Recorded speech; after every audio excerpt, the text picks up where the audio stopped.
Thank you all for being here tonight. I really appreciate it. My name is Justin Dahl. I'm a retired chief of police from Anchorage, Alaska. I live in Virginia now. It's a little warmer there. And I'm a consultant for public sector search and consulting. We're the firm that Wichita hired to help with their chief of police process. So one of the things that our firm really puts a lot of effort into is public outreach, having public participation in those processes. So the fact that you all are here tonight is great. And I just want to start by saying thank you for being here and thank you for being willing to participate in the process. There are cards over on the table over there that you're welcome to write questions on for the candidates. Mr. Jim Jonas is over there. He's collecting them. Megan Lovely's in the back, and she can also collect them. We're also there's a microphone set up over here, so if you'd just like to ask the candidate your question, you're welcome to do that too. And you can queue up over there. Megan can help you with any technical issues with the microphone. And so that's what we're going to be doing, is just giving the candidates a chance to answer your questions and for you to get to know them a little bit better. And so I'm going to stop talking. I'm going to introduce Mr. Mario Knapp and give him a chance to talk to you a little bit. And then I think we're going to probably have a seat instead of stand up here. So, but again, thank you so much for being here tonight. I really, really appreciate it. Mario? Good afternoon, or I guess good evening now. My name is Mario Knapp. I'm a 27-year veteran of the Miami-Dade Police Department. I am the product of a very happy but underprivileged Cuban mom. My brother and I were raised by my mom and my grandmother. I had no father figure. As a kid, I grew up in Miami, and then we ended up moving to New York, and I did a lot of elementary school and junior high in Washington Heights, New York, and then eventually came back down to Miami, where I completed junior high and high school. And in Miami-Dade, I had a number of different assignments. I'm very proud of the fact that I never skipped a rank. I held every single civil service rank within the department. I started at 20 years old, so I wasn't even old enough to carry a gun, yet I was a police officer. And my first gun is still under my mom's name, right? But I did that, and I ended up retiring at the rank of major, which is an appointed position. And within that capacity, it was probably not the biggest in terms of size. It wasn't the biggest bureau in the department, but probably the most far-reaching and the most complex. So to give you a little context, most bureaus and most districts in the Miami-Dade Police Department have one captain that report to them. Some of them have two captains. There's only two that have two captains. I had three captains reporting to me. And so the responsibilities of that bureau were, I had the SWAT team, the bomb squad, the aviation unit, the marine patrol unit, the motors unit, the divers unit, the canine unit. I know I'm forgetting one. And then besides all the fun toys, right, I also had what's called the special events unit, which also handles all major events, such as every football game, the Miami Marlin games, the Super Bowl, all the Formula One races and everything else. So we handled all of that. And within that also was the incident management team, and we handled all large-scale catastrophes and events. And so I'll just kind of end it with the fact that my last 30 days, I thought I was going to kind of hang out with friends and you know, reminisce about my 27-year career, but I spent it at the Surfside building collapse because I was the incident commander of the command post. And so that was basically going home for about 4 to 6 hours on a daily basis for a period of 32 days. And so I also, which is one of the things or the highlights that I believe is important, is that I also wrote and did a lot of the policy writing in use of force for Miami-Dade County, which is the most litigious subject in police work, right? And so in doing a lot of research for this event or this process, I started viewing how this thing goes and how the forums go, and I was listening to a lot of police decree. And one of the things that I feel proud of is we never went through a consent decree. And so just for clarity, a consent decree is when the Department of Justice comes in, notifies deficiencies, and they kind of correct the agency for doing something, you know, and affecting policy. Well, I was part of the policy lead. I was one of the policy leads for all use of force stuff, and we never went through a consent decree. And so that, I think, is a proud moment for me now that I compare myself to a lot of candidates throughout the country that are going through this. But that's me, and I hope I can I can answer and you can get a better picture of who I am as we continue with this process. All right, thank you, sir. So I have a list of questions already that have been submitted so far this evening, and I'm going to start working my way through those. This is a multi-part question, so I'll ask it in a couple different chunks. Can you please tell us about your experience with immigration policies, specifically how they relate to victims of crimes? Yes. So in Miami-Dade, we have a policy that we were not going to enforce immigration law. And that's not my decision, that was what was done there. But I can tell you that there's a lot of things and a lot of programs that can be explored to kind of help integrate people that come in. And so, for example, one of the things is there's a lot of complexity involved with immigrants that come in and they don't have ID. They don't feel like they're part of society. And it causes a lot of issues for police because when you don't have ID, now we feel, are you hiding something? You know, what's going on? And so there's a lot of issues there. So, you know, there's a lot of things that we can explore, and that's community-based IDs. And that's something that if we can get together with a nonprofit and we can issue an identification specific to this city, now they feel not only that they're part of the community, but also we have a way to identify them. And it doesn't affect the police department when we go and go to these calls. So maybe that's something that we can help do. But as far as immigration, yeah, we didn't enforce immigration law. Okay, and if you were selected as chief, would you have the Wichita Police Department implement a policy regarding U-Visa police certifications? U-Visa police certifications.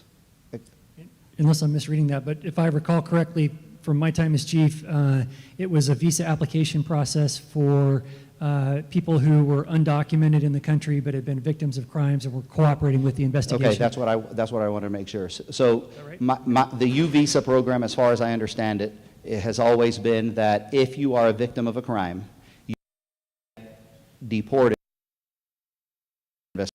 I believe the answer is yes. I would support that. Great. And finally, how would you treat those with no lawful status in the United States? I don't feel that it's local law enforcement's responsibility to handle immigration law. I mean, it's not something that, and remember, I'm coming from Miami-Dade where that was the policy. We didn't do that. I do believe that if you break the law, you need to be held accountable for breaking the law.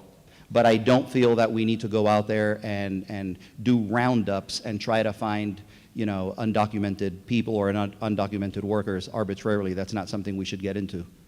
So that's my position on that. Great, thank you, sir. What responsibility does the WPD have in understanding what the public wants from policing? How should community input be gathered to change policy and procedure? I think it's vital. And so one of the things you're going to hear from me, and you'll hear from me constantly, is that I believe in what I refer to as spiral messaging. And what I mean by that is you're going to hear from me the same message all the time. And that's whether I'm talking to the city council, whether I'm talking to the city manager, whether I'm talking to the police department, the rank and file. And that is that I want to promote public service by means of public trust, right? And so what that means is we need to improve, and that's the reason why I came out of retirement to try to fix the industry, because I love the law enforcement industry, but there's a big lack of communication and a big lack of trust based on sometimes what I think in police work, our inability to have communicated correctly and establish relationships before the crisis, not after. And so I do believe in bringing people in. A lot of times in large initiatives in Miami-Dade County that I put together, whether it be policy writing or anything, I bring the most argumentative people in the room that I can find, because I need people to tell me where the blind spots are and where I think I might go wrong. I'm not the smartest guy in the room. I don't have to be the smartest guy in the room, but I have to be able to find them, right? And so I think community input is pivotal, and I believe that, more importantly, community outreach is pivotal.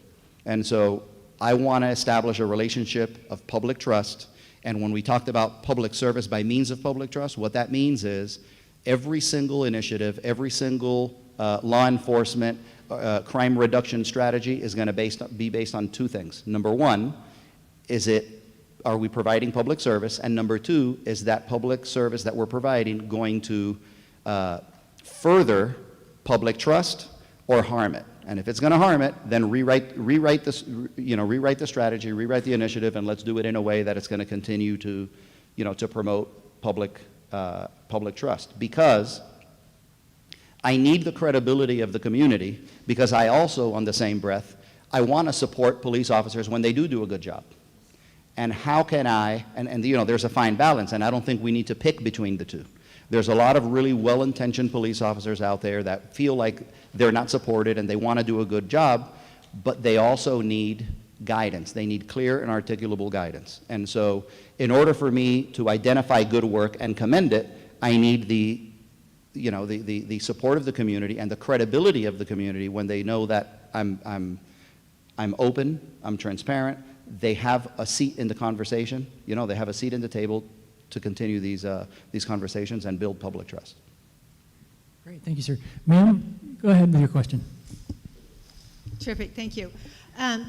What does a police force that actively embraces equity, diversity, accessibility, and inclusion look like to you? Mm-hmm. And how do you expect to accomplish that, assuming you embrace those? Right. So I do believe in those, and you got to remember, I'm a Hispanic kid from Miami who became a cop, right? And so I believe in equity and inclusion. Part of what I think needs to happen is we need to begin to bring the community in, and we need to build the public trust. And part of the way we're going to do that is to help in the recruiting effort.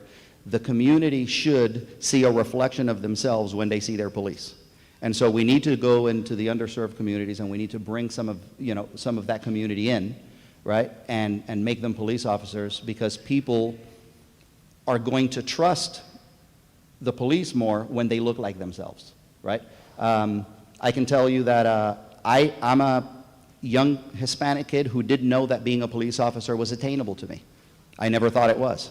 I knew that I wanted to be a police officer, but I didn't know how to approach it, because I didn't think it was attainable. And so number one, we gotta let kids know that you're never gonna be rich being a cop, but you can come in, you can help, support your community, get a good job, right?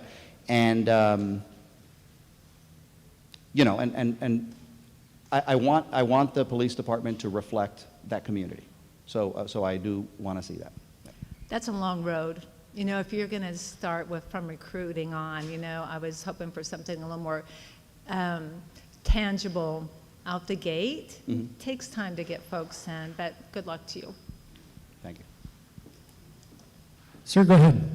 Thank you, Coach Tracy C. Mason, Senior. You come from Miami-Dade, from my understanding, right? So Wichita, Kansas is not Miami-Dade. It's not a beachfront and all those type of things. Understanding that Miami-Dade and the surrounding areas is much more of a bigger metropolis, where do you see yourself fitting in this community here? Because contrary to popular belief, we may want to believe that we're a big major city, but we're not. Will you bring some of those major city policies here? Is that your mindset, bringing major city? Because I know it's a whole different breed in Miami-Dade, right. So where is your thought process on that? Well, I appreciate the question. So yeah, so Miami-Dade environmentally is different, right? There are environmental factors that are going to separate us from Miami-Dade, but policing is still the same, and the strategies are pretty much still the same, right? And so if you look at crime trends are based on two things. They're based on opportunity, and they're based on the perceived risk by the bad guy, right? And so when we start to employ those initiatives, the difference as to whether we're in Miami or Kansas really wouldn't affect that, right? And so no, I'm not looking to make Wichita PD Miami-Dade, but I am looking at improving and bettering relationships, because in Miami-Dade we have a pretty good history. Like I said, we're one of those large agencies. Probably we're the largest in the Southeast United States, and we've never gone through a consent decree. We've never gone through any of those hardships that a lot of agencies have. So there's a lot of things that we've done wrong, but by and far, there's a lot of things that we've done right. And I think we can bring some of that to Wichita. So a follow-up question, I heard you say something about what you just said, right? So within the police department, are you willing and able to hold the police department accountable? I mean, not just the police department as a whole, but those individuals that are not good cops. Right. Because for some reason, there's this stigma that all cops are good. Well, unfortunately, the reason why you're here is because we got a bunch of circumstances going on with the WPD right now, dealing with Cedric C.J. Lofton, a young man that was killed in the youth jail, dealing with emails and text messages that was racist, bigot, and against women, that was just derogatory. And to right now, we got a property issue. So we got 3 issues, the issues that the public do know. So is there any accountability that you can transfer from Miami-Dade to that individual police officer that is an issue about being an outstanding police officer compared to being a bad apple? Right, absolutely. And so remember I talked about public service by means of public trust, right? And I talked about, if I had to lay it out in order, the very first thing I need to do is gain public trust, right? That's the very first thing I need to do. How can I do that? How can I do that if I don't hold officers accountable, right? I lose all of my credibility if I don't do that, right? And so when I say public service by means of public trust, that's a message to everybody that everybody hears, and that's everywhere from the officer all the way to the city manager, all the way to the public. And so my expectation is for you to hold me accountable, not for what the officers do, but for my decision-making process as to how I respond to those, right? And so I expect you, assuming, right, it's a 50-50 chance, or maybe not, but assuming that I'm chosen for the position, I expect you a year from now to say, Chief Knapp, you said public service by means of public trust, this violated public trust, what are you doing about it, and why didn't it happen? And I expect you to hold me accountable to that. So the answer is yes, I believe in doing that, because I also want to be able to commend and recognize officers that are doing a good job, right? And I want to be able to do that. I can't do that if I don't have the public's trust and I don't have the credibility in terms of holding people accountable. Well, thank you for your time, and good luck with that position there. As far as here in Wichita, Kansas, it's a very slippery slope. The city manager is here. We're under fire, so you're coming in under fire. So understand that, and good luck with your position, and who knows what'll happen. I came out of retirement to be under fire, so I think I can do it. Thank you, sir. Thank you for that. I appreciate it. Sir, go ahead. Hey, good evening. My name is Bill Anderson. I'm a resident of Maggie Ballard's District 6. Just quickly, I'm wearing a T-shirt that I wore last time we had one of these, and it says, "Police murder people." And I went to the gentleman who became the chief Ramsey. He was just a candidate Ramsey at that point, and I told him, before I die, I would like to be able to burn this thing. And he said he agreed, but we'll see how that goes. All right, enough of the grandstanding. One other thing, though, in terms of this, one name you need to remember, whether you become the chief or you just leave here: Andrew Finch. I'll say it again: Andrew Finch. He was murdered. Okay. So here's my question, and it has nothing to do with that. As a police officer, please tell us about instances of racist behavior by police personnel you personally observed, and what did you do about it?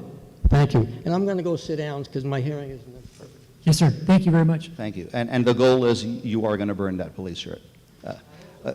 So I'll give you a racism story that happened, and it happened to me.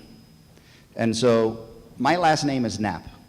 You wouldn't know that I speak perfect Spanish, and I come from a Cuban family and the whole thing. And so with a last name like Knapp, there's no expectation of me speaking Spanish. And so I don't know if you all remember the Fine Air crash. There was it was an airplane that went down in the Everglades.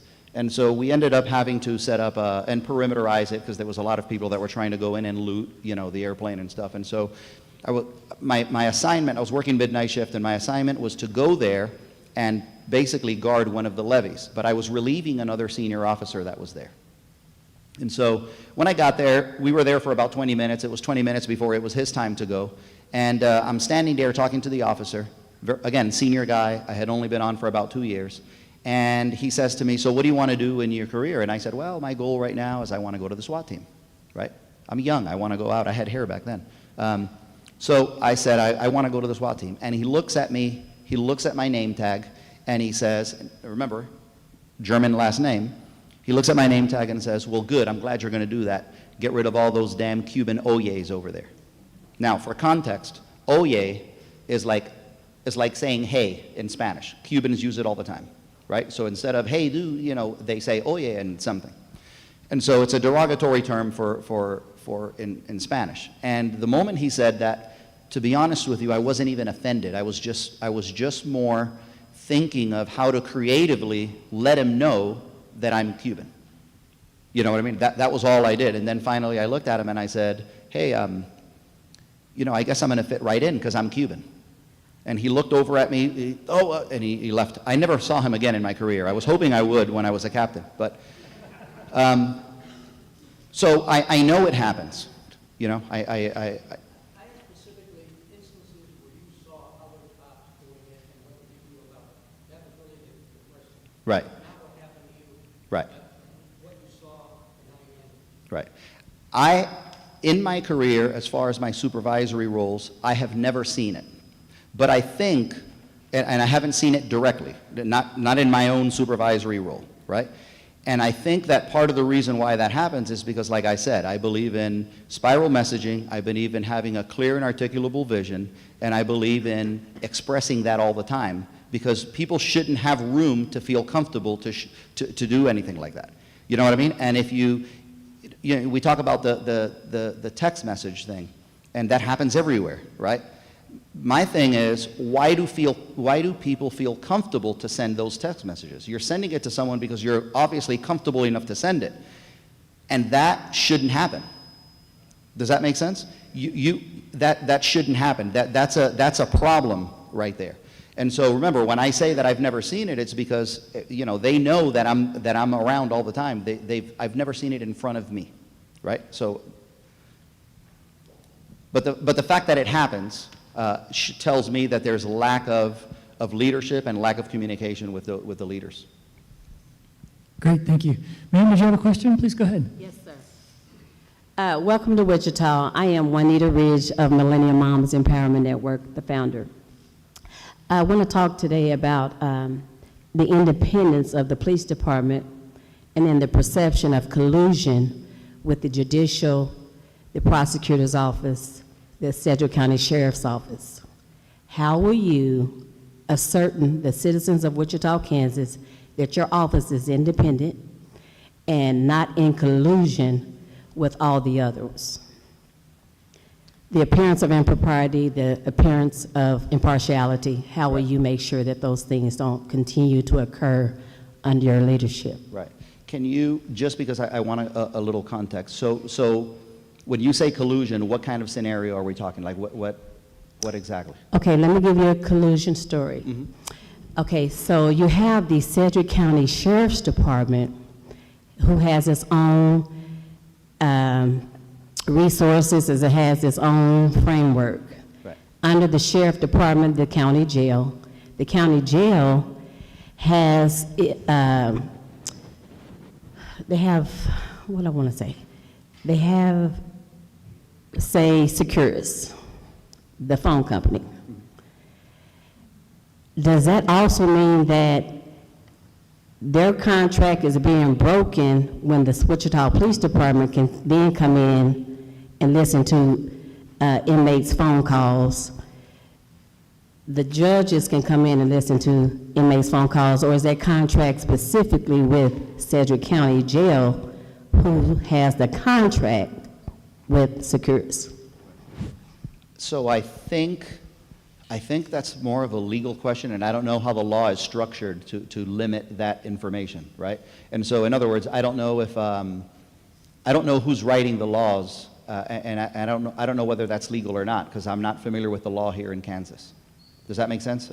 What makes sense is that I was a part of the changeover from the previous sheriff and the new sheriff who came in and then created the video visitations. All a part of that. The contract that the video visitations secured was with Securus. And it's supposed to be the Sedgwick County Jail is the one who's supposed to be, under that contract, it's supposed to be the Sedgwick County Jail, the one who's listening to phone calls. But then if that contract is opened up where the police can then come in and listen under the Securus contract, judicial, the prosecutors, how many people can come in and listen to those calls? Right. If the contract is with Securus. Yeah. So unfortunately, I've never read the contract, and I don't know that I'm prepared or knowledgeable enough to interpret that contract because I'm not an attorney. But I can tell you that ends up being an issue as to whether whether it's admissible in court and to be used against that person. And again, I don't know the laws here, and I don't know the contract, so it's almost something that it's almost impossible for me to answer. Well, I'm aware that many of us don't know about that, so I'm glad that I can share that concern today and that we can all take active about the impartiality, the collusion that's taking place inside of the sheriff's office, the police department. Right. You know, do citizens really have a chance when we're coming up against all this collusion? Right. Thank you. Thank you. Thank you, ma'am. Thank you very much for sharing that. Okay. The next question I have here, one of the written questions submitted is, how will you become part of the community that you serve? So my goal, I was speaking to a gentleman in the back, my goal is to improve community relations from the moment I walk in. My first, I can't give you a timeline, 30 days, 60 days, whatever it is. It's going to be nothing but meeting, listening, an intelligence gathering several days for me to get to know what's going on and get to know with the community, because I have to diagnose before I prescribe. But what I do plan to do is, I've also spoken to some of the city councilmen today and asked how available can they make their areas for me, because I want to go out there and I want to talk to everybody. I want to talk to every community group that I can speak to. I want to speak to in every church if I have to, because I want to be present, I want to be here, and I want everybody here to know my face. And the reason why is because I want you to hear me give the same message all the time, so that later on you can hold me accountable to that message. And that's what I think needs to happen. So I'm going to build their trust meeting by meeting, and talk after talk. Great, thank you, sir. Ma'am, did you have a question? Please go ahead. Welcome to Wichita. Thank you. I'm Celeste Rosette, Wichita native, so I grew up, I'm a Jayhawk. I spent 26 years in the financial industry, and at the end of my career, I worked with the FDIC and the FBI to do criminal investigations. And one thing that's very important in any stratosphere is having oversight. I call it internal controls. Now, I know what we're doing here, but I'm going to throw this question out to you. Everybody makes mistakes, everybody's human, and sometimes the only way you find out that something's going on that's perhaps criminal or fraudulent or embezzlement is by having a whistleblower hotline. But here's my question to you. If there was a whistleblower hotline, where would you want those calls reported to, and how would you handle them? Thank you. Yeah. So I would want those, going back on the way we work in Miami-Dade is one of the things that I would want to kind of move forward here is we have our internal affairs section, right? Our internal affairs section reports directly, or would report directly to me, to no one else, right? And so if there's a whistleblower, issue, and it's a Wichita PD issue, then that goes directly to internal affairs. They conduct a total formal investigation, and when I when I'm briefed on that, I will make a determination as to whether that needs to be independently reviewed by either the FBI or by the Sedgwick County or whatever it is, right? And so I don't feel that, I don't feel that there should be a line, right?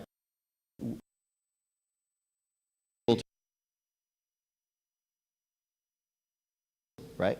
And so depending on, like I said, whether if it's a federal thing, it's going to be handled by the FBI. There's certain investigations, like for example, for the sake of transparency, we ended up in Miami-Dade, even though we handled all of our police-involved shootings, we made a conscious decision on our own, we weren't told to, that maybe it's a better idea if that's handled by the Florida Department of Law Enforcement, so that there's the feeling by the community that it's totally independent, right? And so if it's egregious enough, then that probably needs to go to the FBI. Thank you, ma'am. Sir, go ahead. Hi. So you mentioned earlier public service by public trust. Your likes on social media have included anti-Black Lives Matters tweets, tweets from conspiracy theorists and far-right activists, and election denial tweets. How do you plan to build public trust and unite the community with such divisive personal views on your social media? I'm glad you mentioned that, because you deserve an explanation for that, because I read that, and the way it was read I thought was a little, I thought it was a little strange, but let me give you the explanation, because you deserve one. And that is, it's very important, first of all, to know that I look at social media very passively. To me, it's a form of total entertainment, right? In no situation did I post it, did I forward it, did I comment on it, did I tweet it, did I retweet it? I didn't. I acknowledged it, right? No, and by acknowledge, I mean in Twitter. I'm not real familiar with Twitter, and I'll give you an example of that. But see, in Facebook, you can view a piece of content, and there's a thumbs up, there's a thumb down, there's an angry face, there's a this, so you can pretty much say how it is that you feel about something that you just consumed, right? In Twitter, there's not. In Twitter, there's a heart button that sometimes I hit and sometimes I don't, and I do it very passively. And so the other day I gave, just to give a little context, I gave an interview to the Wichita Eagle, and I have to say they did a really good job on that article. When I say that they did a good job, everything they said that I said. It was accurate, you know what I mean? And if you saw it, it was rather long, wasn't it? I know it was long because I thought it was long. And so, as good a job and as accurate a job as they did, everything they said I said. But they didn't say everything I said, right? And part of what I said, when they asked about that was, and by the way, you can look at my social media, I didn't delete anything because I wanted to be transparent and I wanted this to come up. Look at the social media, and you'll also notice that while I did acknowledge some right-leaning stuff, I also acknowledged some left-leaning stuff, right? And so I think it's more of a question on what Twitter etiquette is and my lack of knowledge of the Twitter etiquette, right? And so just because I liked it doesn't mean I promote it. And remember, when I say liked it, I mean I hit a button that to me means acknowledge. You know what I mean? Is all it is. But if you look at the account, like I said, I left it open. There's some left-leaning stuff in there. I'm not a political person. In fact, my Republican friends think I'm too left-leaning. My Democratic friends think I'm too far right-leaning. I learned a long time ago to stay out of politics. And so, so that's my, that's my response to that. There was, again, they did a good job, but they didn't say everything I said. And what I said was that the only time I'm looking at Twitter is either 2 days ago at the airport when I was sitting bored at the airport waiting in the lounge, or when I'm hunched over my convenience store shopping cart while I'm waiting in line. That's the only time I'm really looking at social media. The other day, a newspaper, or I'm sorry, yeah, a news radio station, some media publication, sent myself and Mr. Sullivan a tweet that said, hey, I'd really like to get an interview, that kind of thing. I never saw that one. But when he responded, I guess he hit reply all or however that works, and I did see Sullivan's response, the other candidate, and he said, yeah, let's make it happen. I actually tried to comment on that, and by mistake, I retweeted his comment. And it's just to show you, I'm not really active on Twitter. I understand what you're saying. You deserve that. I wanted to give you that explanation because it doesn't mean that I represent any of those views. It just means that I acknowledge the view of it. Thanks. Okay, thank you, sir, for that. Go ahead with your question. Hi, I'm JC, and my question is sort of a follow-up on the question you were just asked. Mm-hmm. Will you at this time denounce white supremacist groups such as the Proud Boys, the Patriot Front? That's the first part of my question. The second part of my question is, how will you identify and purge from the Wichita Police Department individuals who support such white supremacist, white nationalist, neo-fascist groups? Right. Do you support them? And how will you, if chosen as chief, how will you purge our police department from those individuals from the ranks? So certainly no, I don't support any white supremacist group, right? And that's an official statement, and I don't. And the only way that I can purge it is on a case-by-case basis as I discover them, right? And so what I'm trying to say is, yeah, if there's something that comes up that is going to violate public trust within the agency, then we're going to address it immediately. Great, thank you, sir. How do you plan to reach out and support the LGBTQ plus community and other marginalized communities in Wichita? So one of the things I said earlier, and you're going to hear me say it, is spiral messaging, right? And that means that you're going to hear me say the same thing to every single group out there. And I want to meet with every group. I want to meet with the LGBT community. I want to meet with every underrepresented community because we need to build credibility throughout the entire community, not just through specific groups, right? And so the message is going to be the same whether you're LGBT, you know, the black community, the Latino community, the American community, the message is the same, right? Everything that we put forth from this point forward, assuming that I am chosen, is going to be based on public service by means of public trust. Great, thank you, sir. You've sort of touched on this already, but maybe you could expand on it a little bit. Do you believe police shootings should be investigated internally or by an outside entity? Yep, so in Miami-Dade, we always investigated them internally, but we made a conscious decision as an agency to let that be investigated by the state, law enforcement agency, which is called Florida Department of Law Enforcement. So I'm not against it being investigated on the outside. I don't know how it's structured here yet. Like I said, I'd have to diagnose before I prescribe, but am I against it? No, I come from an agency that it's being investigated from another governmental agency for transparency. Ma'am, go ahead with your question. May I? Please do. Hello. Thank you for coming. So I wanted to visit with you in regards to our homeless problem. We also have a homeless problem. I've been told that the homeless report that the community come from, the agency sent them here because we have such good resources available to the homeless.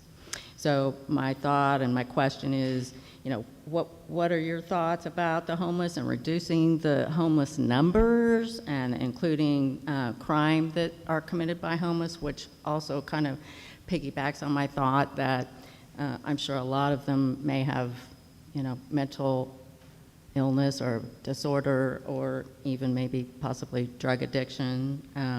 So I'd like to see that maybe could also with our HOT team, the homeless outreach team, we need more officers or resources and for the mental health and drug addictions.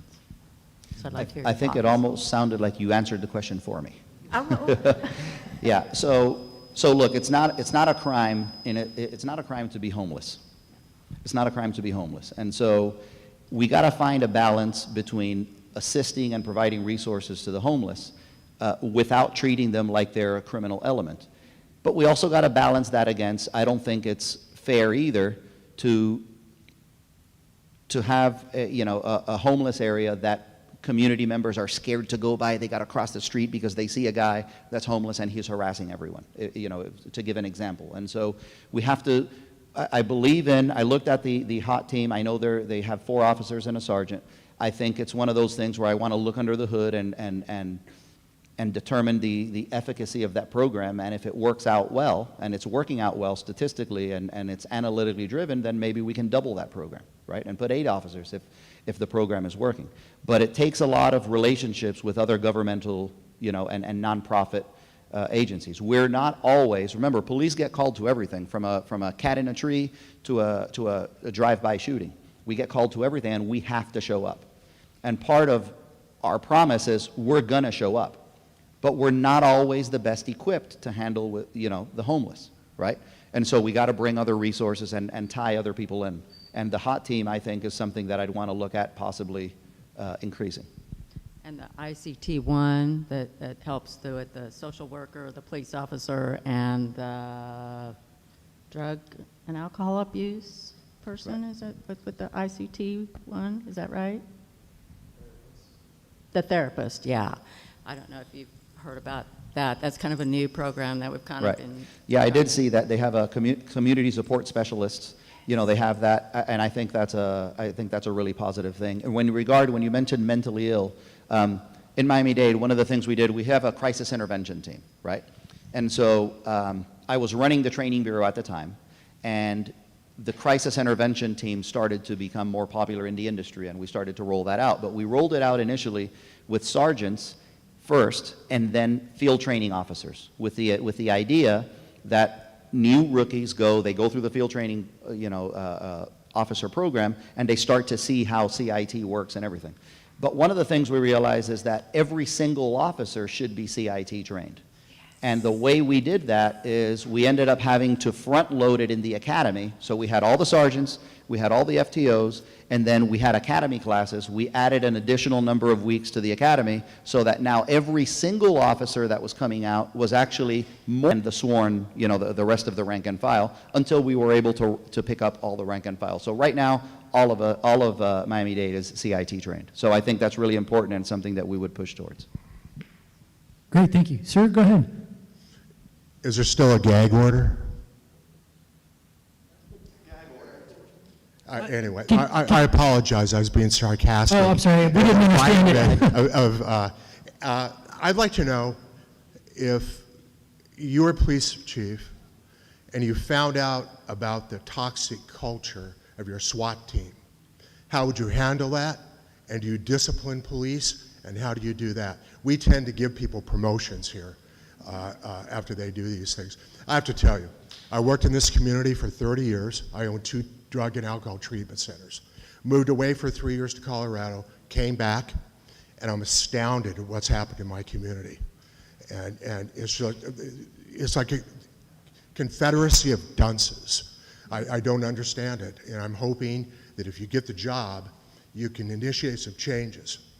We've got stand your ground DA that's not charging people, and of course that's a history of this town with Noel Folson on, protecting employees and police officers that make mistakes. And it's hard to trust when we see these things going on, because we're not stupid out here. We know what time it is. And I used to work with African American kids, and they'd get drunk, and I'd say, you're going to get killed. And I hope if you get the job, you'll make changes. Right. Thank you. Thank you. Go ahead. Did you have a question? I don't want to make you guys stand up there too long, so I'm trying to keep an eye over there. My name is Julia. I'm female. Please don't police my gender. Julia, female, not a guy. But my question is, between 2 public statements from 4 of our senior-most law enforcement, that is, former Chief Gordon Ramsay, if I may, former Chief Gordon Ramsay, 29-year veteran of law enforcement, 6 years our chief, and another statement on behalf of Deputy Chief Wanda Gibbons, 34 years, Wichita Police. Deputy Chief Jose Salcido, 25-year veteran of the Wichita Police. And Deputy Chief Chester Pinkston, 32-year veteran of the Wichita Police. Between two current and two former senior leadership of the Wichita Police, they all strike the same warning. In Chief Gordon Ramsey's letter, he warns with regard to the third-party Jensen Hughes review, the real purpose is to distract attention away from inappropriate interference of Human Resources Director Chris Bezruki in the disciplinary system of the Wichita Police and to deflect it onto the very people who brought forward significant ethical and operational concerns. And from the letter on behalf of the deputy chiefs, they warned that City Manager Bob Layton, HR Director Chris Bezruki, and the Fraternal Order of Police have made a collaborative attempt to drive out and remove the entire executive staff from the Wichita PD in order to install hand-picked replacements who would be more pliable and willing to look the other way.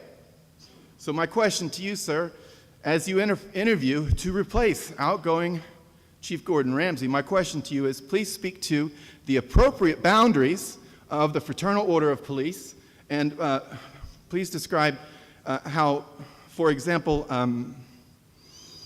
with Officer Justin Rapp, a skip letter in his personnel file recommended that he not be promoted.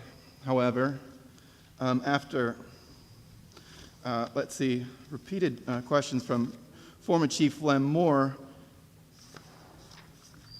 I'm sorry, so terribly sorry. Please speak to the appropriate role of the Fraternal Order of Police and what exactly is, and please use very specific language about the boundaries, what is appropriate for the Fraternal Order of Police's involvement in the executive internal discipline system of the Wichita Police. My name is Julia. I'm female. Got it. Thank you. So I'll start by saying I can't tell you exactly what the role is here at the moment because I don't know the way the charter and the contracts are written. But I can tell you that in law enforcement there are police unions, right? In Miami-Dade it's the PBA, over here it's FOP. They're pretty synonymous. They're the same. The union's role is to protect the interest of the officer, right? The department's role is to protect the interest of the department and the credibility and the reputation of the department. And so I can tell you that in my experience,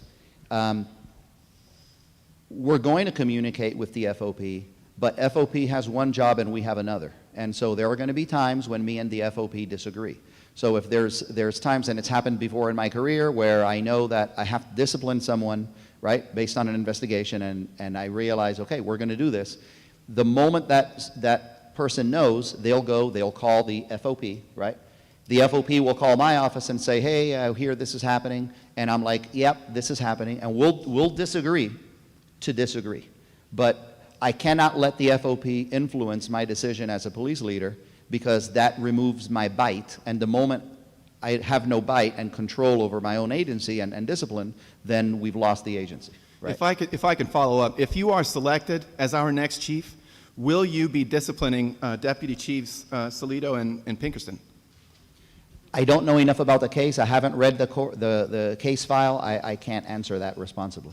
Has it been suggested to you that if selected as chief, your responsibilities will include disciplining those deputy chiefs for bringing forward their concerns about the FOP's inappropriate and unethical involvement in the internal disciplinary system of the Wichita Police?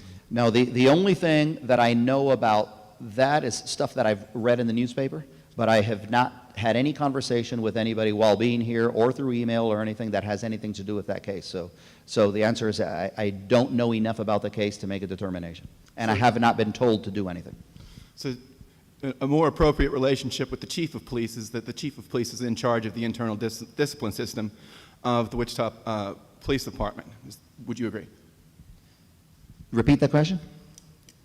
I'm still trying to clarify the appropriate boundaries of the Fraternal Order of Police in the internal discipline system of the Wichita Police. Will you keep them out? Right. That is to say, if a chief hands down some discipline to a sergeant who slaps an officer's ass, will you allow the Fraternal Order of Police to come in and overrule that demotion? Well, so again, the FOP will try to defend the rights of the officer, but it should not affect my ability to discipline. Does that make sense? They can defend the discipline after it occurs, but they shouldn't have anything to do with the ongoing investigation and the result of that investigation. Great, thank you for that. Sir, did you have a question? Okay.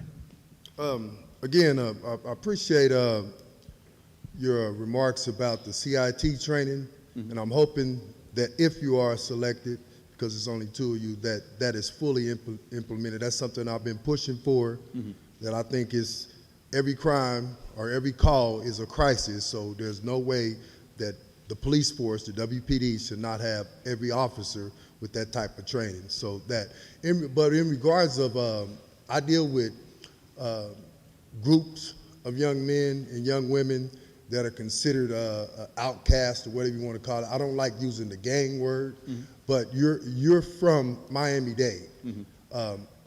Me knowing that Miami is a whole nother level, right? The population, the atmosphere, the reaction. You know, you got so many different races and genres there, cultures there. So here in Wichita, and me being from the 67214 area code, and I deal with those youth from the streets and stuff like that. So my real question is, my question to you as a chief, how do you view yourself in correlating relationships with grassroots organizations in trying to get the youth violence, a percentage of it down? Where are you at? That's one question. And where are you at on de-escalation instead of escalation? Because Cedric C.J. Lofton, this young man that we need justice for, he was murdered in a youth jail, and the officers escalated the situation instead of de-escalating it. It was a mental health call, which is why I really believe in that crisis intervention training. So where are you at on the de-escalations? I don't want to be pulled over for a broken tail light, and then the next thing you know, you're asking me 1,000 questions about what I got in the trunk, where I'm going, all that type of things like that. And where is your stance? Again, I understand you from Miami, but this is not Miami. Right. Regardless of what you're going to see here from people, we are not a major metropolis. Will you feel yourself moving from that and understanding that we are not a major metropolis such as Miami, and we don't want our youth treated like they're criminals on sight? We want them treated like citizens. You know, for some strange reason, the WPD, not all of them, have this thing where they treat our youth as criminals off top instead of citizens that perhaps was breaking an ordinance or perhaps was breaking a law. Right. So there's a few things. I think, again, even though we're not going to face the same environmental factors from Miami to Wichita, but I think there's a human element to that, and that is that everybody, whether you're here, there, Nebraska, or LA, everybody wants to be treated with dignity, right? And so that's one of the things that we're gonna do. We're gonna treat people with dignity. But when you asked about de-escalation, we've had de-escalation in the Miami-Dade Police Department policy for over 30 years. When I went through the academy, it was already on there. So I know that it's a buzzword now as a result of everything in the reform, but we had that there. And I'm going a step further. Several months ago, I wrote an article on not just de-escalation, but going a step further, and actually a framework that I refer to as force avoidance. So it's a force avoidance framework, not just use less force. How about we use no force? And then establish that framework that actually incentivizes officers for not using force at all. And so if there's a scenario, because remember, a lot of times officers are justified to use force. They're justified to use force, but that doesn't mean they have to use force, right? And so it's basically a framework that incentivizes officers in situations where they have they're totally justified to use it, but they choose not to. And so that's the kind of framework that we're referring to. So I think not only is de-escalation important, but I think force avoidance is important. I mean, have you really thought about the aspect that this is not Miami? Yes. I mean, that's going to be my question to the next. And that's this why is not Miami. We don't.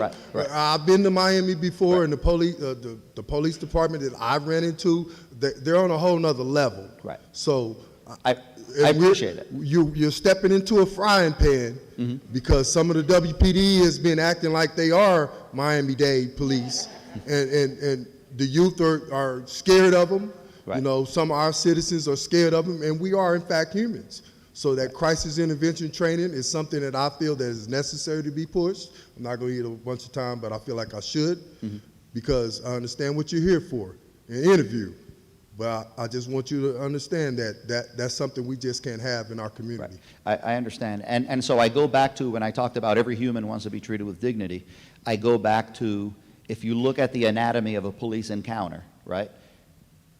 Whether you're here in Nebraska, LA, or Miami, every human has 2 arms and 2 legs, and so how much resistance can there possibly be, right? And how many options would the police officer have to respond? And so that's why I say I do promote de-escalation. I also promote a force avoidance framework, and that's what we're going to try to push. But I do appreciate that we're not in Miami. Great, thank you, sir. We've got about 10 minutes left for Major Knapp, and then we'll have Deputy Commissioner Sullivan come in, but please go ahead with your question. Thank you. I'll make it quick. My name is Sheila Officer. Welcome to Wichita, sir. Most people run from fires. You're running to a fire. I'm hoping that you got the full scenario of what you're getting into. Should you be our selected finalist or our new police chief? Do want you to know that. In saying that, my question is this. You came from the city of Dade County, Miami, Florida, right? In doing history work on that, they have had since 1995, 5 or 6 chief of police. I would say that's accurate. All right, thank you, sir.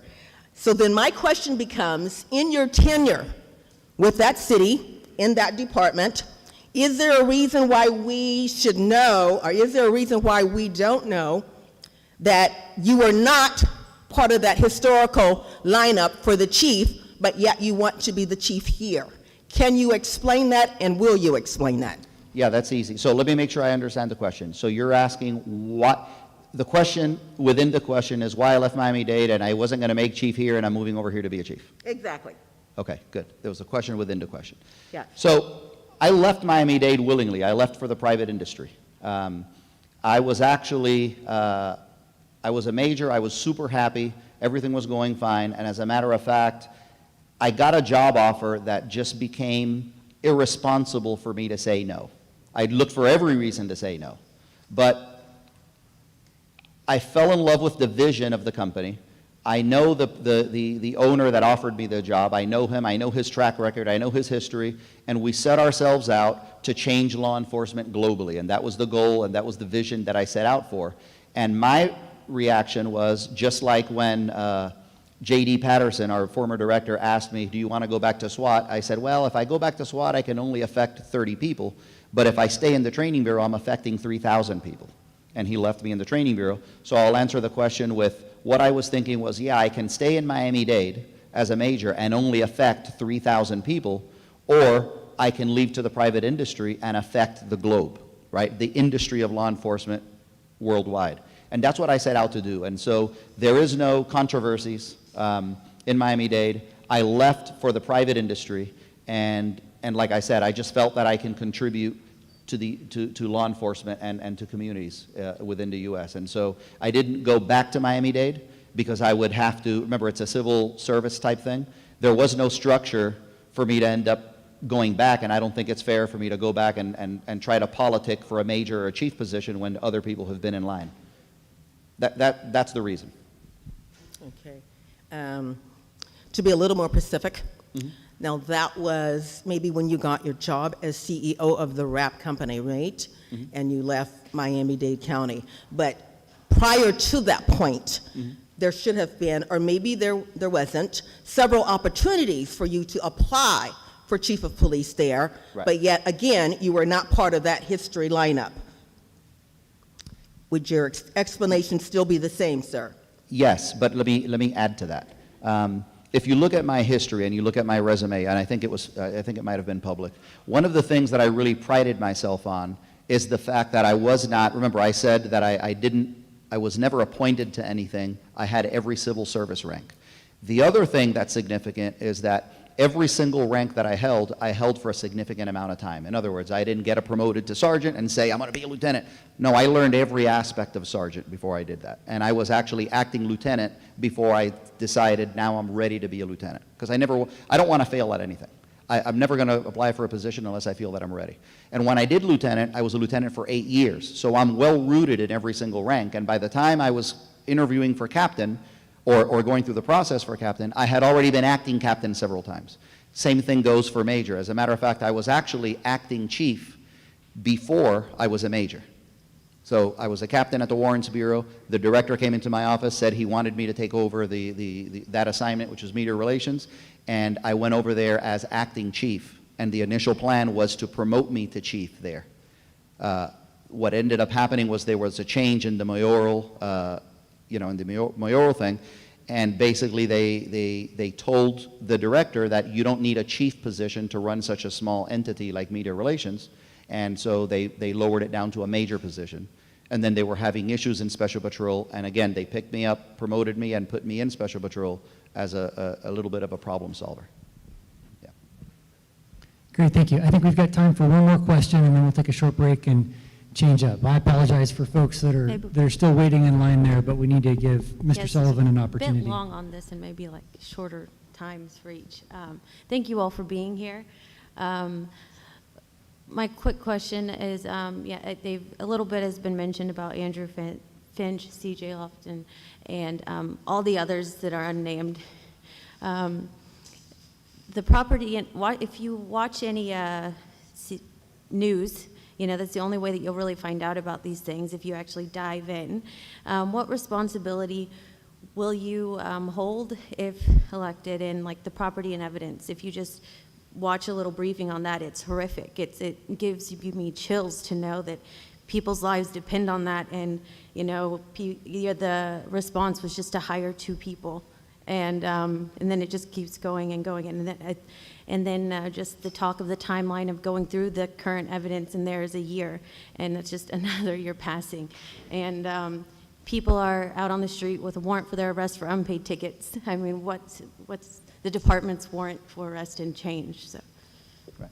So as far as the property and evidence portion of that, there's 2 parts. So based on what I read, and I don't know whether it's true or not, it's just based on what I've read and what's out there in the ether and in the internet, is that there's a possibility that the property is actually in there just in another shelf because of their storage, the system, the computer system that they advance to. So that's a possibility, right? But one of the things we do, again, in Miami-Dade, which is something that I think will happen from here forward, is we have a professional compliance bureau, our internal affairs, and they run periodic sample audits of anything that has to do with money or drugs. And they run, and I forget how many there are, but it's like 10 a month. And so when Internal Affairs walks into the Property and Evidence Bureau, the Property and Evidence Bureau has to open their doors, and they walk in there with scales and money counters, and they look at everything, and they randomly pick 10 case numbers that they're going to audit. And that drug amount better be the same, and that amount of money should be the same. And maybe that's something that we need to incorporate into the process. And that's not done by the Property and Evidence Bureau. That's done by the Internal Affairs Bureau. Does that make sense? So there's a lot of things that can be done. I'm not against, to be honest with you, sitting here. It's easier for me, the fact that they hired an independent person, because number one, it gives the community trust that it's being done by somebody from the agency. And secondly, it makes it easier for me as the new chief to come in and say, this is what you found? No problem. The cards fall where they may. Does that make sense? And that's the thing about, in my career, being a subject matter expert also, sometimes I have to write statements against the officer, and sometimes I have to write statements for the officer.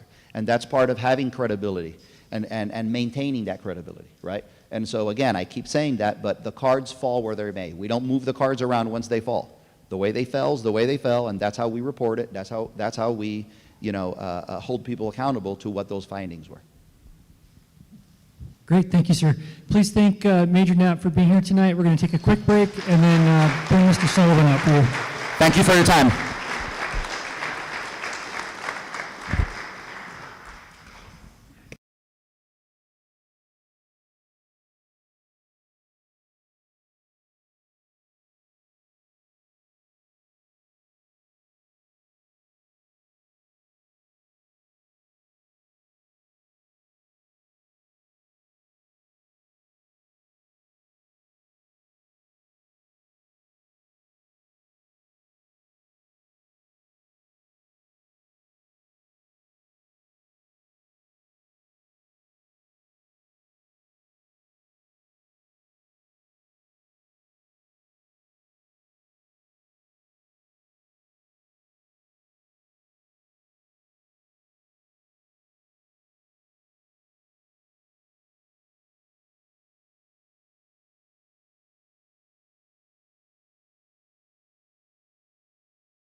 again, if you want to grab your seat.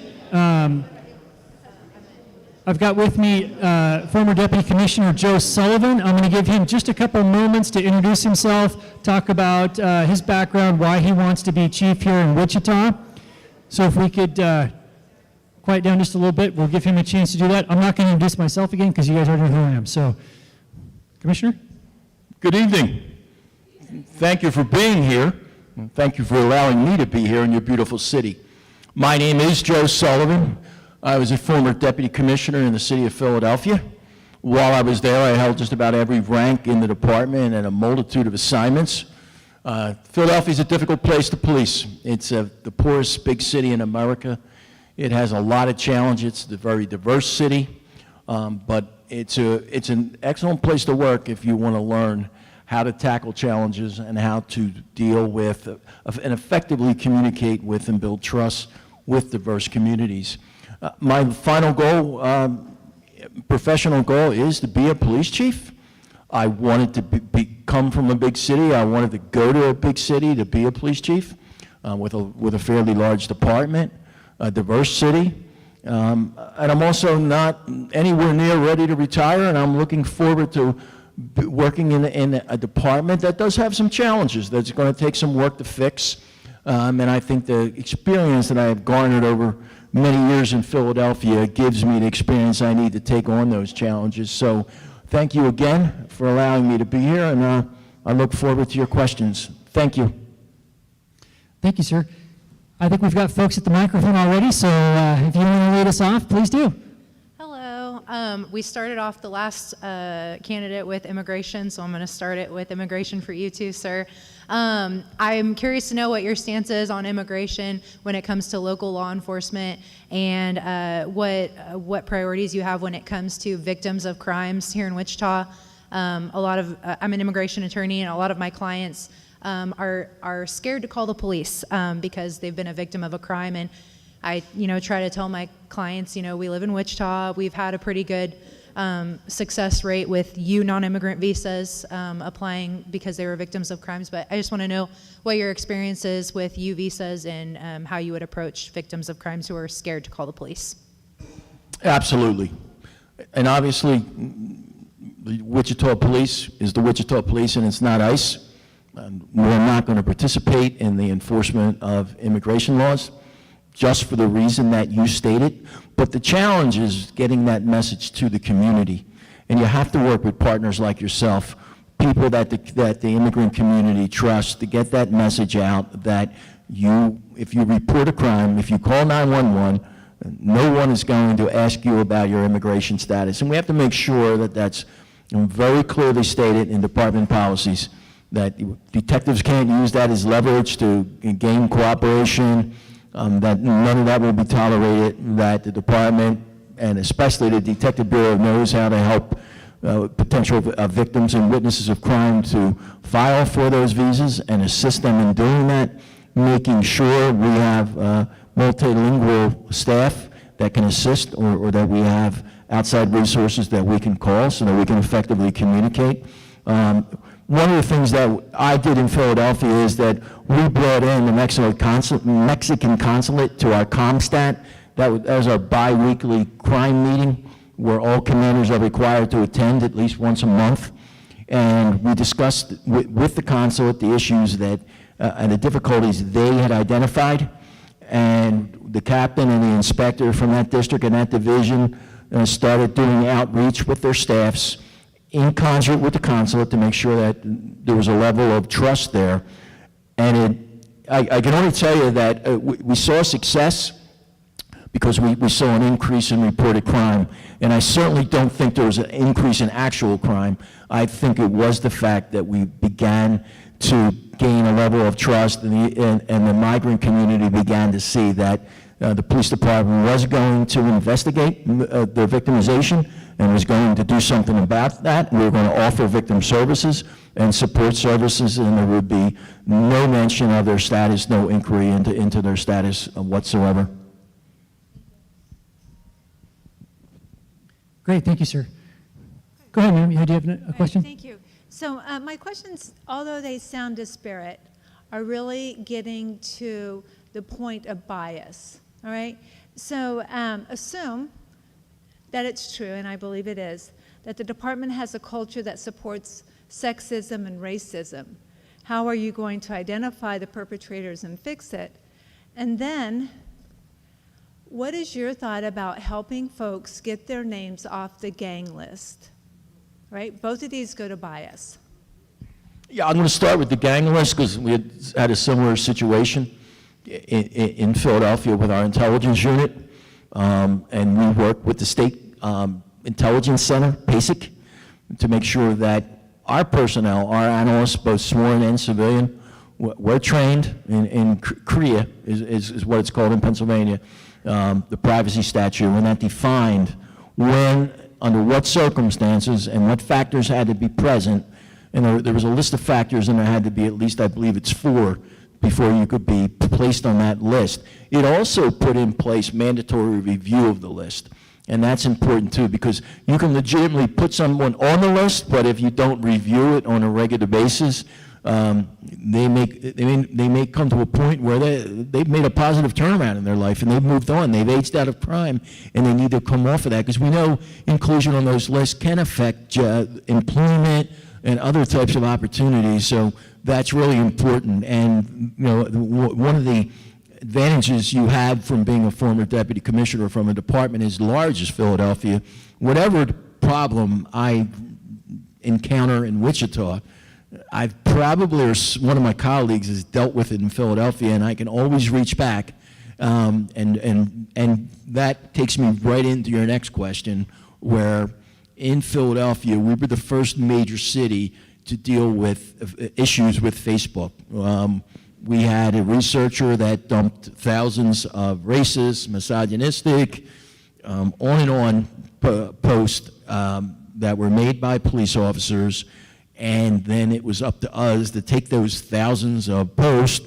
Some were actual posts, some were likes, some were comments to the actual post, and we had to break it all down, and we had to get legal opinions of, well, you know, what is protected speech, what has a legitimate government interest, and when does, even when it is protected speech, and even when it does relate to a protected government interest, but it still interferes with the ability of the officer to do their job. That's the 3-pronged test that we need to go by. Now, the issue is making sure that, at least with social media, that we have the software we need to do the same type of search that this researcher did in Philadelphia, and we didn't even, at that time, we didn't even know anything like that existed. I think, though, to get to your answer is that when a member of the public brings something to our attention, which often happens, and we had those as well, you know, it's very important that you take very definitive action. And again, it's not always clear exactly how far to go, but you know, just to give you an example, you can say that the president, whoever the president is not doing a good job. But you know, when you put crosshairs on the face of any president, that's unacceptable. And then if you make racist comments about the president, and this was one of the Facebook posts that involved President Obama, and it had actual primates standing in a line and referring to them as Obama voters, well, you have to go. You have to go. You can't be a member of the organization anymore. I think a lot of it has to do with education. It has to do with training. It has to do with making sure that I meet regularly with the organization that represents women police officers in the Wichita Police Department, the organization that represents black officers, Hispanic officers, LGBTQ officers, making sure they know that they have my support, and that if they report something, that it will be investigated and they will be protected, and they can count on me to do that. In Philadelphia, I was a liaison to the Anti-Defamation League, and I was the liaison to the LGBTQ plus community.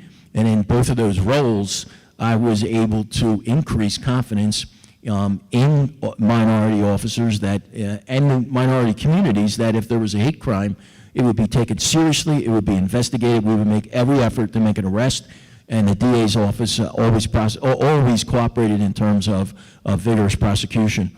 And one of the things that I found out was that we actually saw an increase in reported hate crime as a result of that. And I didn't believe there was actually more hate crimes occurring. It was, especially in the LGBTQ community, and the problem was even more pronounced with LGBTQ citizens of color. They were getting kind of, I guess, from both sides, they were getting seriously that we were offended by it and they could count on us to take action. And even if it didn't arise to a crime, there's hate crimes and there are hate incidents, and they're both ugly and they both need to be addressed. You can still go out and tell someone who's committed a hate incident, I know who you are, I know where you live, I know what you did, and we will be watching. And if you keep this up, when you step over that line, we will be waiting with an arrest warrant for you. And I felt that was very effective. So that's something to do outside the department and something to do inside the department. And I'm really happy to say that I was recently at a Phillies game, the Philadelphia Phillies. I know I have to convert over. But I was given an allyship award from the Gay Officers Action League for the work that we did together, in Philadelphia and within the police department. And I know that I was successful in the police department because I authorized the first LGBTQ vehicle for the Pride Parade in Philadelphia, which is a pretty well-attended parade. But when I saw the number of officers that chose to come out and actually march in uniform, some officers came there as members of the community, and a lot of officers came there as allies for their partners, but it was the by far the largest turnout ever. And I credit that to helping to take away an officer's reluctance to be open about their lifestyle because of perceived retribution. So, that's a really large question, and I'm giving you a very quick, sanitized version, but that's basically, it starts with the example that I set, the training that we provide, strong policies, and when someone violates those policies, there's quick and decisive action taken that sends a message to the rest of the department. And that's why in Philadelphia it was important that those positions be held by someone at the rank of deputy commissioner, because it sent a strong message to the rest of the department. Thank you. I'm going to hold you to it, right? Great, thank you, ma'am. Go ahead with your next question. The Supreme Court has set a precedent that police have no special duty to protect citizens. Do you believe that's right or wrong, and how will that inform you as chief of police? I've been protecting people my entire life, so the Supreme Court can make that judgment that legally there's no specific duty, but I believe that morally there is, and I didn't join the police department and spend the majority of my adult life doing it to not protect people. Never once at any rank in the Philadelphia Police Department did I ever question answering that radio. I had stars on my shoulder, but when the 911 call came out and I was nearby and in reach of it, I responded and I did what needed to be done. And that is just, I totally understand your question, but that is not the philosophy that I will be reflecting in the department, and that's not the expectation that my officers will know that is not the expectation I will set for them, nor is that the type of response that I will accept from them, that we will protect all communities at all times. Thank you. Great, thank you. Go ahead with your question, ma'am. Juanita Ridge, welcome to Wichita. This is my question that I had to the last candidate. How concerned are you about the independence of the Wichita Police Department? Because the Wichita Police Department has its own entity in its jurisdiction. The Sheriff Department has its own entity in its jurisdiction. The District Attorney's Office has its own entity in jurisdiction, same as the judicial. How concerned are you if all these departments are in collusion with each other against the citizens? Well, I don't make assumptions, so I'm not concerned about it at this point, but I can tell you that that would be the benefit of someone coming into the department from the outside, because I certainly won't be in collusion with anyone. I don't know anyone. I don't have any allegiance to anyone. I'm just here to do a job and to make some positive changes. And certainly, you know, if there's information that you want to share with me about that, if I'm fortunate enough and lucky enough to obtain this position, we'll definitely have that talk at your earliest convenience. But even if that were to be the case, I don't have any concern about that. I'm coming from a place like Philadelphia, and there's no more difficult place to police, no more political city in America. And if that is the case, then I think I'm the right person to address it and put an end to it. Okay, and then lastly, how well versed are you in Kansas law that would make you a great Kansas law officer? There's no two ways about it. That's something that I would have to brush up on, but I certainly think that's something that I'm quite capable of doing rather quickly. I mean, I'm quite versed in Pennsylvania law, but I'll be the first one to say that certainly not Kansas law, but I'll take care of that in short order, I promise you. Go ahead, sir. First and foremost, let's deal with the most important matter about these Philadelphia Phillies. Braves for the repeat. Okay, you're from Philadelphia, which is a major metropolis. I asked the last candidate, or the interview, whatever this process is. Okay, so Wichita is not a major metropolis, okay? And so how do you feel that your policies that you held in Philadelphia will be able to work here in Wichita, which is not a major metropolis? And to tap into that question two-pronged, how will you feel dealing with the youth, which right now we have an uptick of a problem of issue of violence with the young men and women of the youth in Wichita, and dealing with that issue? So coming from a Philadelphia perspective, how can you see yourself bringing a big city environment, big city copping, big city policing? You said your endeavors is to be a big city chief. Well, this is not a big city. I think it's a pretty big city, and I think it's going to get bigger in the next several years, to be quite honest with you. And to clarify what I said, or I shouldn't say that, to clarify what I meant, sir, is that when you work in a large urban police department like Philadelphia, you learn how to approach problems. You learn how to assemble teams around you to solve problems, and how to approach things, how to research things before taking action, so that you have all the facts, and to reach out and speak to the community before you act. So the one thing that I want to assure you and everybody in the room, I'm not bringing the policy book from Philadelphia and crossing Philadelphia out and writing in Wichita, by no means whatsoever. A lot of things that worked well in Philadelphia, you are 100% correct, would not work well here. But it gives me a foundation to start, and it enables my experience in Philadelphia, just enables me to identify a problem and start to think about the different solutions. But I know that I want to sit down before taking any action and talk to people inside the police department, talk to my boss, the city manager, other city officials, and most importantly, the community, is to get some ideas of how they think I should go about approaching this problem, because you, who may have lived here your whole life, is in a much better position than I to decide whether something from Philadelphia will fit or not. And that's exactly how I intend to approach this. I'm not going to come in here and change the color of your police cars on my first day, or change the officers' uniforms and things like that, or change the emblem. It would be like changing the Kansas City Royals emblem or something like that, because they got a new manager. Yes.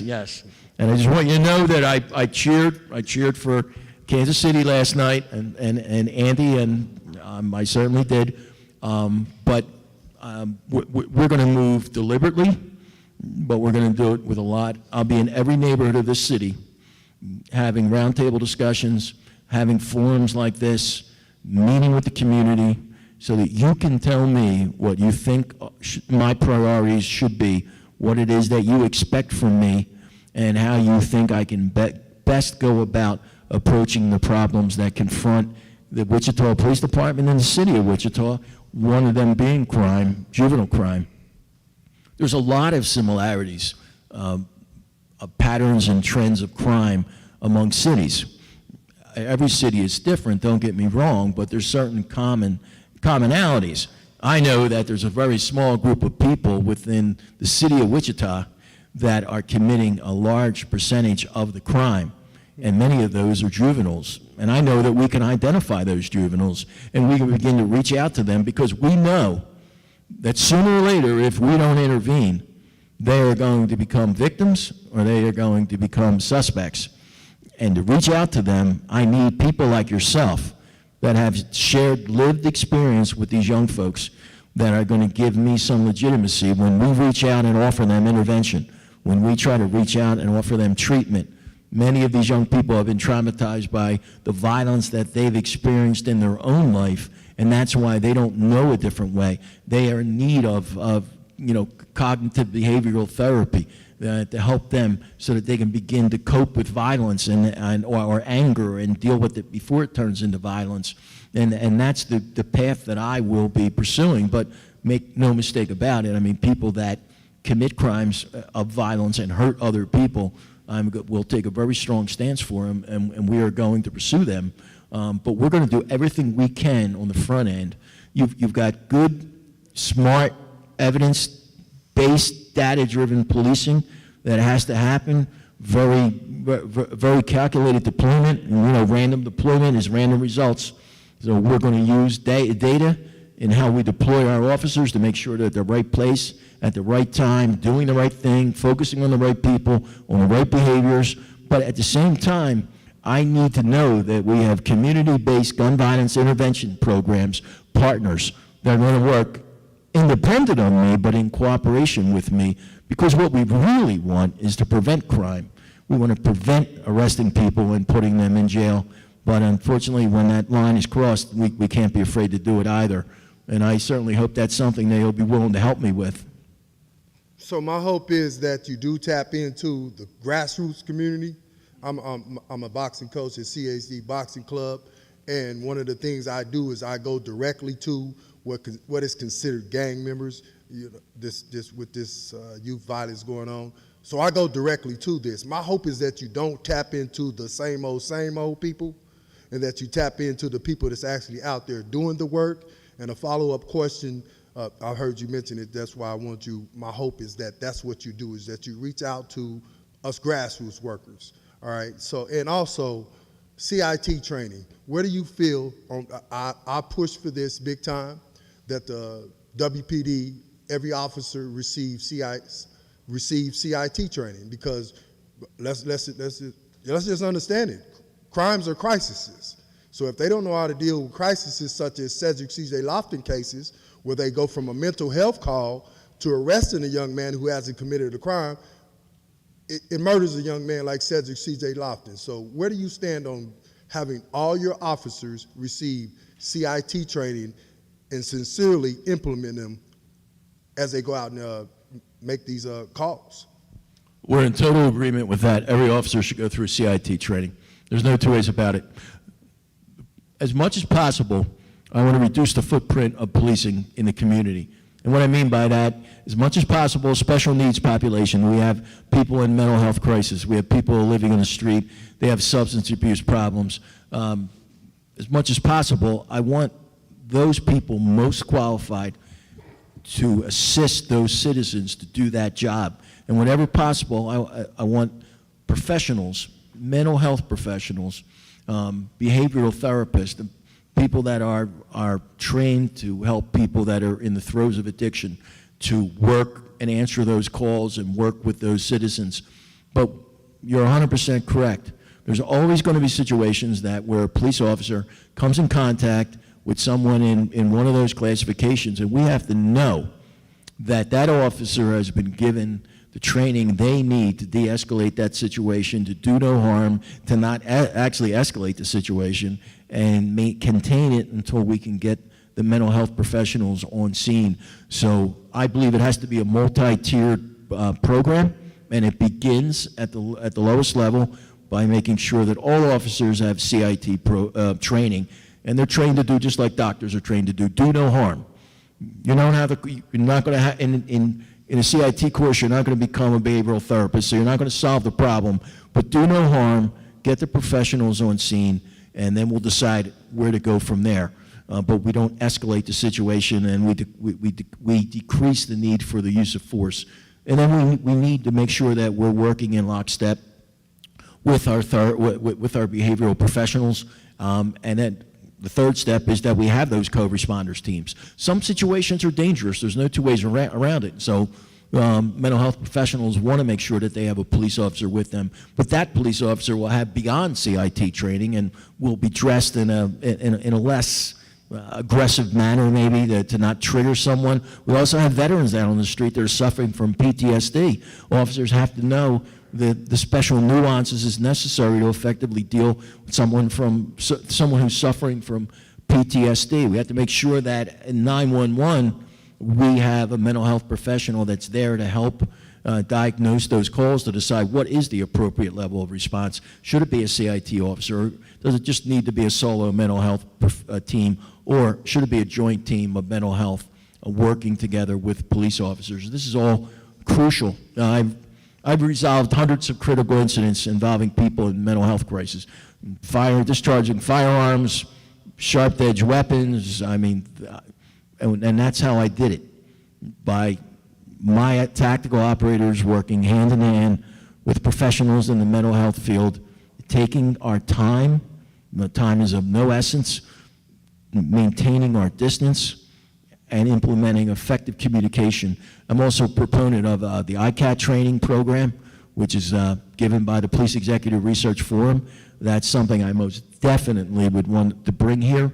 It's been demonstrated that program, once officers go through the training, they are less likely to be involved in use of force incidents, they're less likely to get themselves injured, and they're less likely to injure someone else. So I like the two of those married up, and there's some other great programs out there that it's my goal to bring, but I'm with you. Let's start with CIT for the entire department and take those other steps I said to make sure that when someone is in the throes of mental health and they do need to call 911, that they get the right response. Last but not least, go Cowboys, America's team. Best thing out of Philadelphia is the 76ers. All right. Thank you, sir. Sir, go ahead with your question. Welcome to Wichita.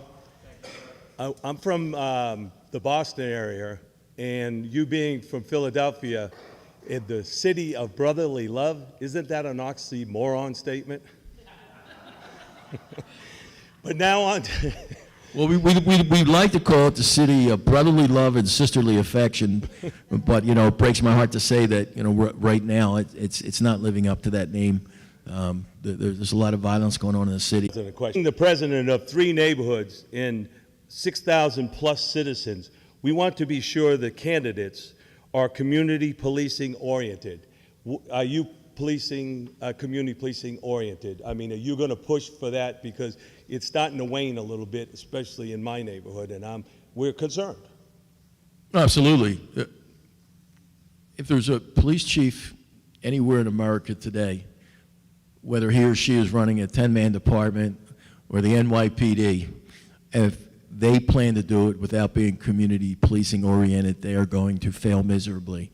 And when you say you're going to be community policing oriented, I think it's absolutely important that you be committed to making sure that every single member of your department in every assignment and every rank understands that they have a responsibility to practice community policing. Detectives need to practice community policing. It doesn't matter that, I believe in having a specialized unit that is devoted 100% to community programs, but community policing is not programs. Community policing is the officer, and we call them sector cars in Philadelphia. I'll get it right if I'm fortunate enough to come here, but that those officers are policing in a constitutionally correct and respectful manner. Because, and I use the example of, I'm the president of a large charity in Philadelphia, and we financed the Shop with a Cop program for Philadelphia, and I had said to a previous group, if you brought your child to Shop with a Cop and you leave there feeling, warm and well served by the police department because of the great experience your child had, and then, you slide through that stop sign on the way home and a police officer pulls you over, talks to you in front of your child with disrespect, is nasty, is mean. You're not going to, it's not the shot with a cop experience you're going to remember. It's that interaction when you got pulled over that is going to control your perception of the Philadelphia Police Department. So if every officer doesn't understand that they have a responsibility to police in a respectful manner and to be part of all the community policing programs. If I come to a community meeting, I'm bringing my police officers with me and I'm bringing my detectives with me. And what about victims? I mean, how are we treating victims? I talked about detectives and how their role in community policing. If you've just been the victim of a crime and you're traumatized and you're being treated rudely and disrespectfully from the detective taking your statement and acting like they really don't care or your victimization is unimportant, that's not community policing. So that's something very important to me. One of the things we did in Philadelphia is on a quarterly basis, we had homicide detectives come out to the community and speak to the survivors of homicide, and give them an update on the case involving their loved one, just so they understood that number one, we were still actively pursuing it and where we stood. Even if the news wasn't particularly good, we wanted to make sure that we touched base, answered any questions that you might have. And in a lot of instances, we got actually good information that family members had obtained on their own that was very valuable to the detectives. So passionate believer in community policing, and I promise you that it'll start with me being in the community every night, in every community, meeting with people like yourself to get your input, get your ideas, your suggestions as a lifelong resident of this community, how I can best go about making your community safer, making you feel safer, increasing the quality of your life, the value of your property. We want to make Wichita a place that everyone wants to come to because they can see that the relationship exists. Some Wichitans wanted to hire within, from someone from the police department because they already know, the police department. And you're coming in, you don't know some of the laws, as is the other candidate.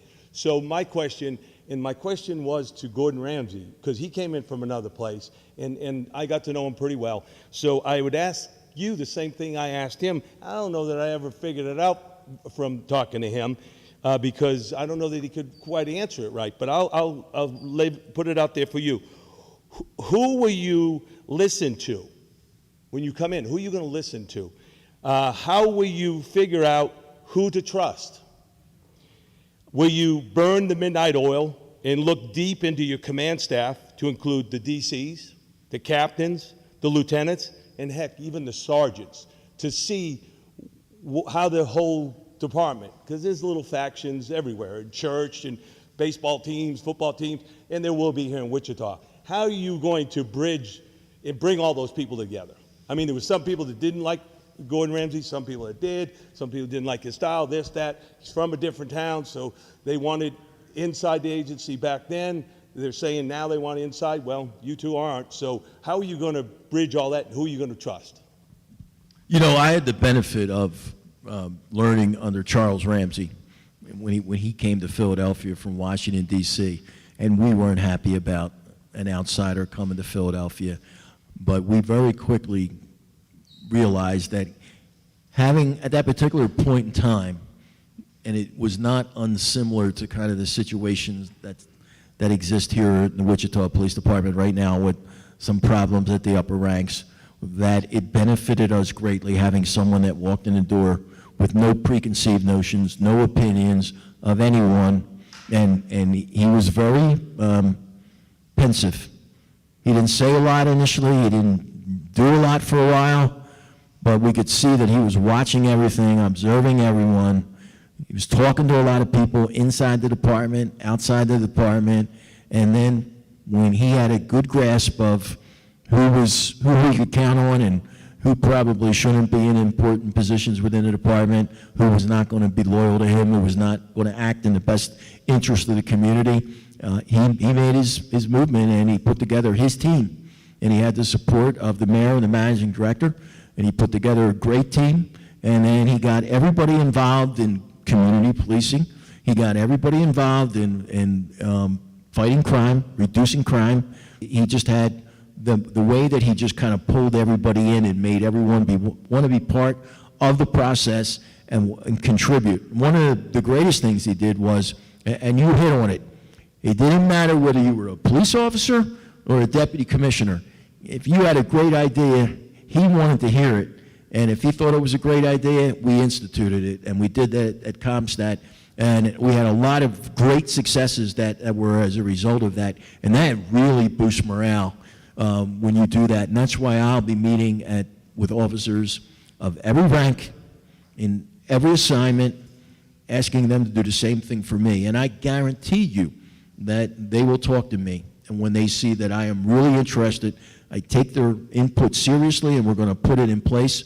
The one thing that I know coming in the door is there is a lot of emerging talent in this agency at the upper and middle levels and at the lower levels. And I think my many years of experience has made me a pretty good judge of talent. I've been pretty successful in my career doing many things, leading the visit of the Pope to Philadelphia, the DNC in Philadelphia, things I talked about, resolving critical incidents, because I've always put together a strong team once I've taken the time to really take a strong, hard, objective look. I'm not looking for friends here. I'm looking for people that want to work hard and get the job done and do great things for the city. And I guarantee you that I'll put that team together. But my input will not just come from inside the department. It will definitely come from outside the department as well, the community. In closing, could you please try to make sure you foster good relations with the sheriff, state police, and federal? I hope that you work with them for whatever issues we have before us. So, and thank you, and I hope the best for you. Thank you. Thank you, sir. Go ahead, sir. It feels like deja vu because I'm going through the same thing I did before. My name is Bill Anderson. I'd like to welcome you here, sir. Hello, Bill. Thank you. Fly Eagles. You've been jumped on so much. I thought I'd add that for you. This shirt I'm wearing, I don't know if you can read it. I wore last time we had the same kind of thing going on with Chief Ramsey. It says it's about violence. Oh, I'm sorry. It's about violence. It says police murder people.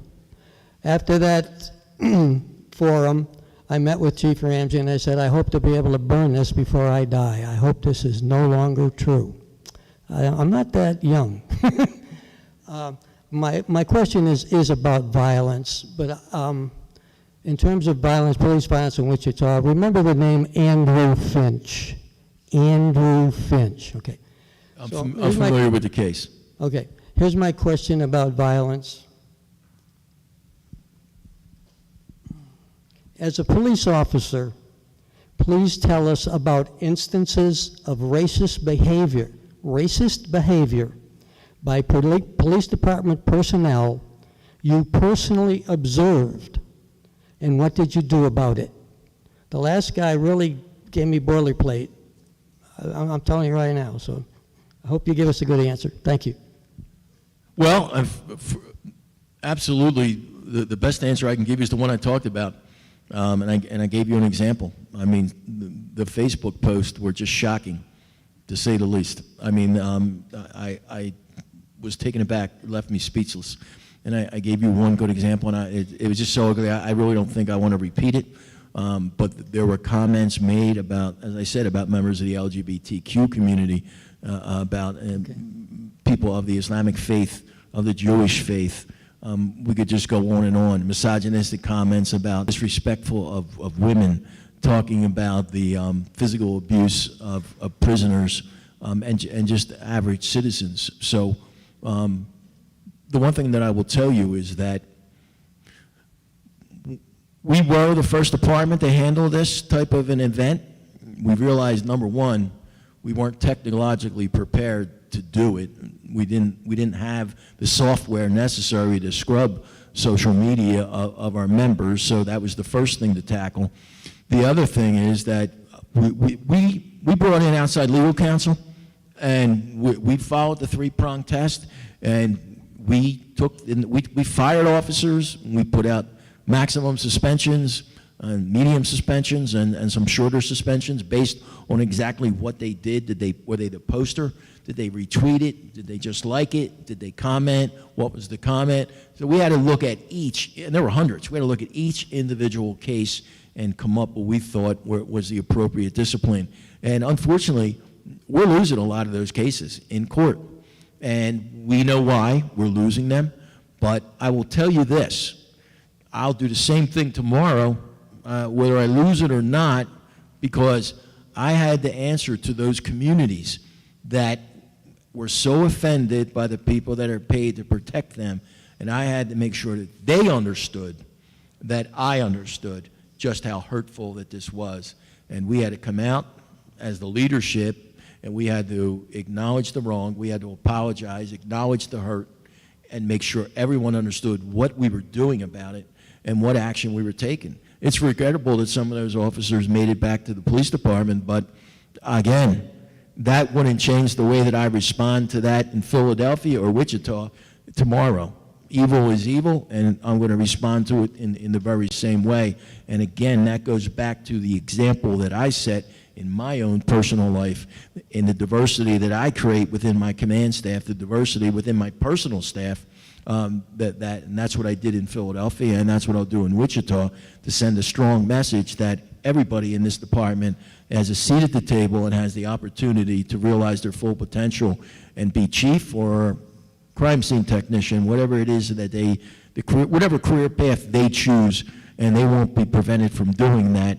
And again, I'll be meeting with those different, so they know that if they file some type of complaint for behavior like that, that will be taken seriously, and there will be repercussions for the people that act in that way.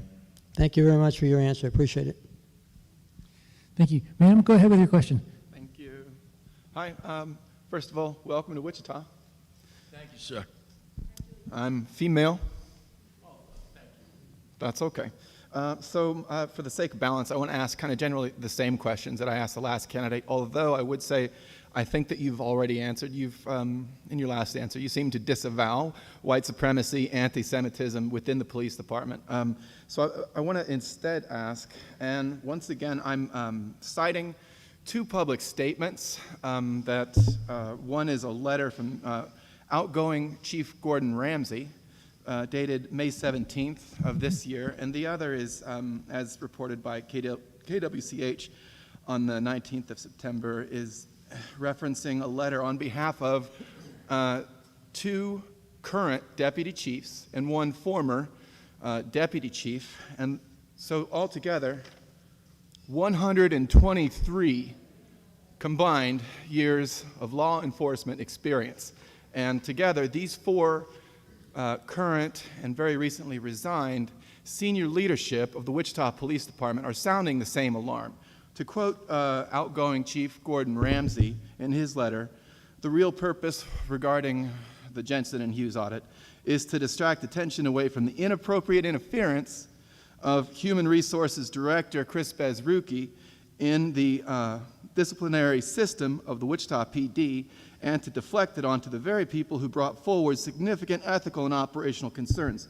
Furthermore, Ramsay goes on to say, I have witnessed past requests for information manipulated, information left out, consultant reports changed to fit the requested narrative. Under current circumstances, Chief Gordon Ramsay warns, any consultant should report directly to elected officials.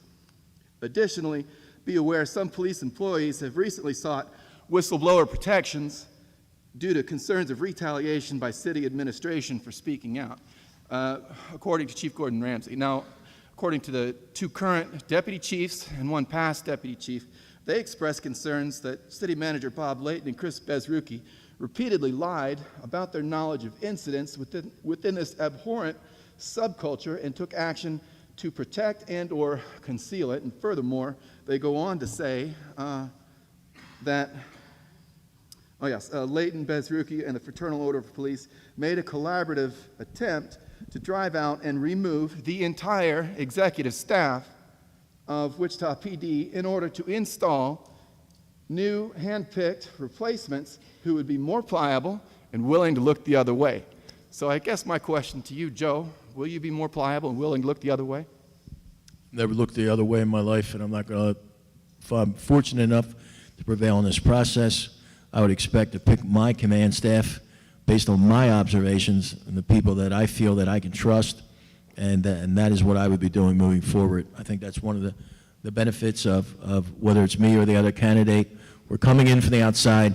We don't have any preconceived opinions of anyone on the command staff or elsewhere in the department, and we will be independent, and we will move forward independent. I would expect to appoint my own command staff. It's something as a police chief that you should be able to do.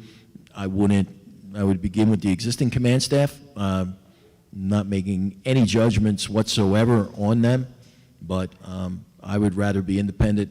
You know, I have 3 grown children. My son is in federal law enforcement, and he's an officer in the United States Army, and I would rather not have a job than to embarrass him. So I will always be independent in the decisions that I make, and I will make them for the right reason, and I won't look the other way. Thank you. Great, thank you. Sir, go ahead, please.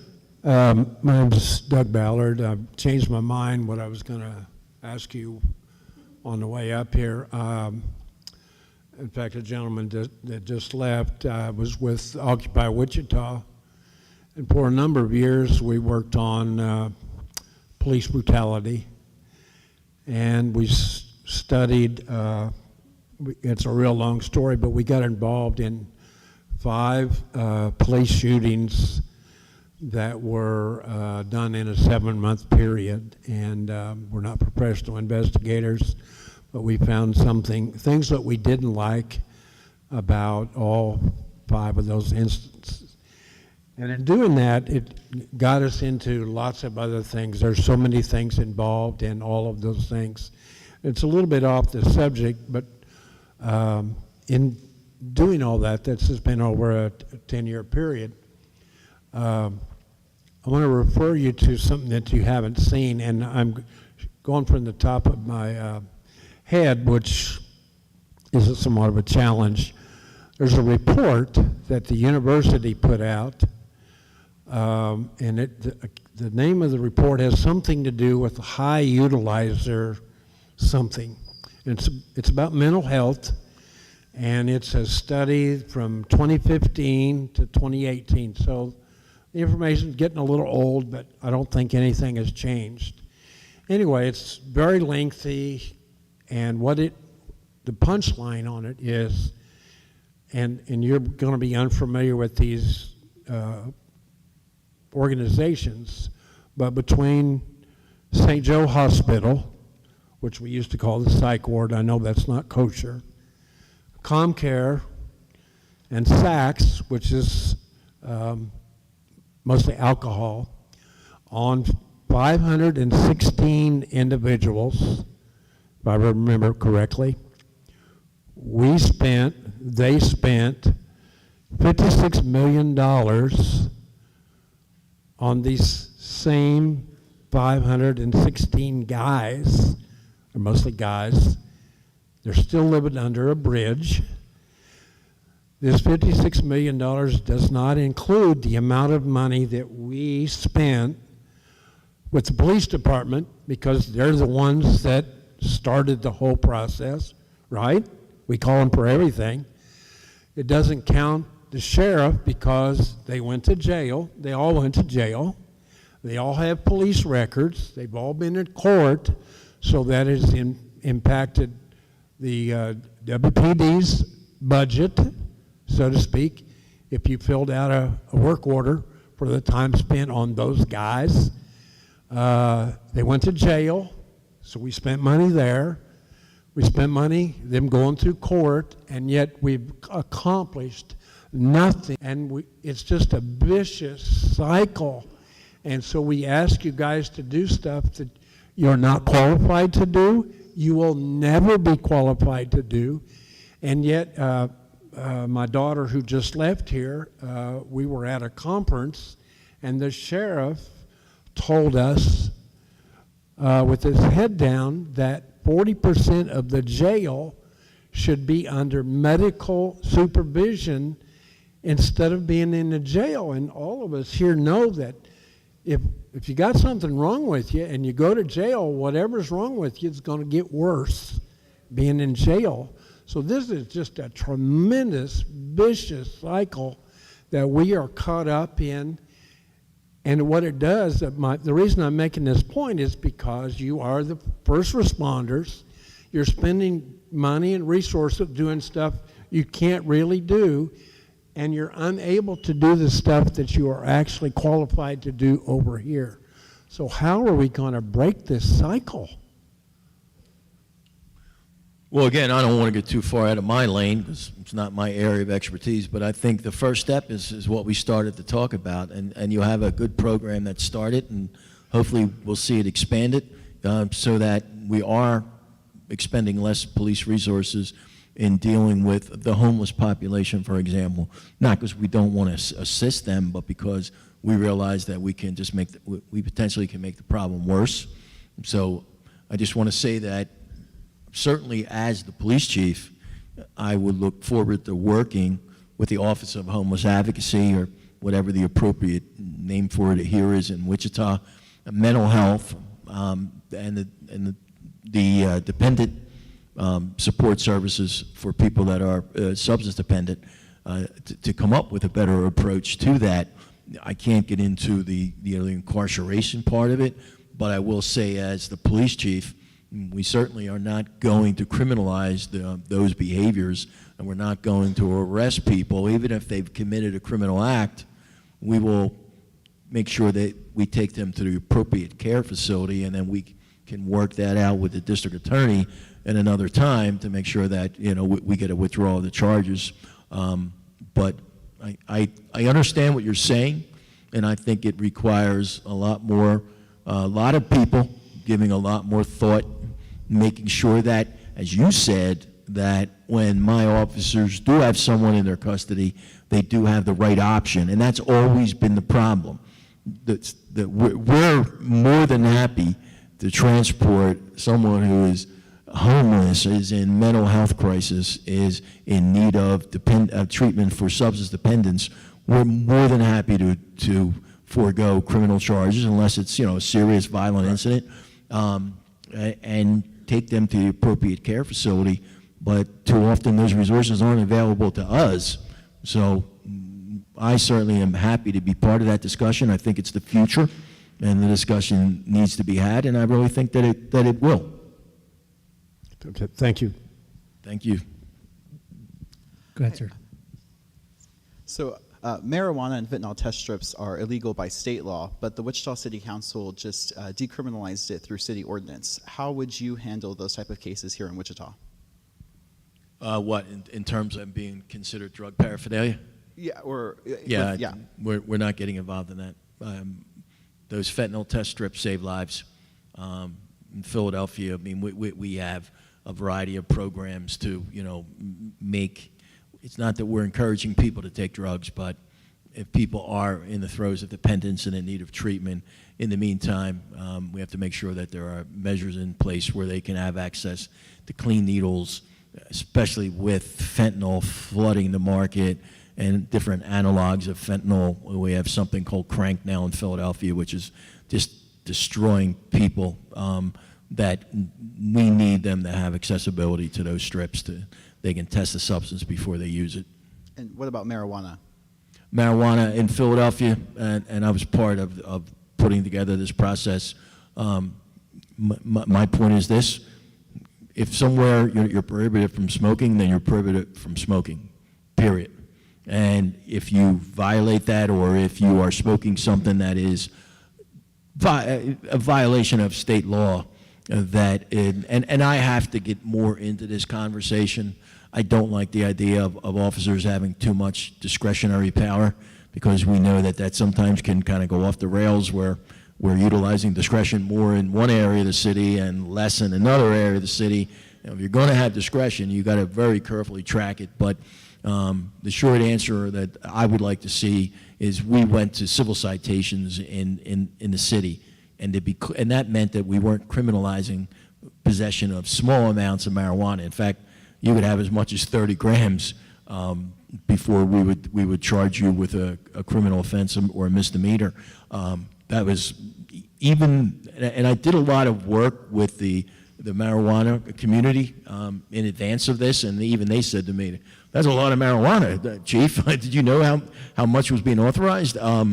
So my point to you is the Wichita Police Department, under my direction, is not going to be knocking on people's doors because they're inside smoking marijuana, period. Okay? I'm just saying that there are quality of life issues sometimes where I go to a community meeting and people say to me, "Commissioner, I can't send my in Philadelphia corner stores and bodegas." I mean, that's a large segment of our population depend on those to get their basic needs. And they say to me, "I can't send my child down there, or I'm afraid to go down myself because the guys are standing on the steps blocking the door smoking marijuana." Well, the civil citation gave me the ability to answer that quality of life complaint and explain to these gentlemen, this is not the place for that, take that somewhere else. But I'm not going to be out pursuing people for smoking marijuana is I think, the short answer. Now, I don't know about in Wichita, but let me also say that some of the most violent drug trafficking organizations in Philadelphia sold marijuana.